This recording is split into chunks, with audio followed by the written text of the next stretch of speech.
একটা জলের বোতল নিয়ে। তো এই যে খাওয়া দাওয়া করতে বসে পড়েছি। এই যে এখানে কুলে কাঁটা পাতা দিয়ে ঝোল হয়ে গেছে, সবজি হচ্ছে ঝিঙে দিয়েছি, পেঁপে আর কাঁচকলা দিয়ে, আর এখানে কাঁকরোল ভাজা, আর এই যে এখন শশা কেটেছি আর লেবু। তুমি এই ঝোল করেছো? হ্যাঁ। আমি খাবো না। খাবি না কি হবে? খাবি না তাহলে ভাত খেতে বসেছিস? আমি জানি তো, তার জন্য এই যে মাছের ডিমের এরকম করে ঝাল করেছি, বুঝলে? ওদের ওরকম নিয়ম আমি জানি।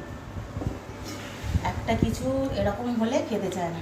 এই গরমে এই ঝিঙের ঝোল কত ভালো উপকার জানিস, পেট ঠান্ডা হবে। এটা যদি না খাস তো এটাও পাবি না। তাহলে দেবে একটুখানি। এই হচ্ছে কথা।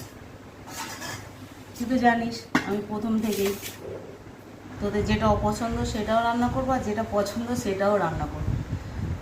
অপছন্দের জিনিসটা না খেলে পছন্দের জিনিসটা পাবে না, এটা হচ্ছে আমার নিয়ম। মানে ওদেরকে ওরমভাবে খাওয়া শিখিয়েছি, বুঝতে পারলে? আজকেও সেম। আমি জানি শুধু এরকম ঝোল হলে আর এই কাঁকরোল ভাজা করলে ওরা এই কটা ভাত খেয়ে উঠে পড়তো, মানে যা ভাত খায় তার অর্ধেক খাবে। তার জন্যই আবার ওই ডিমের ঝালটা লাস্টে ভেবেচিন্তে করতে হলো, জানো?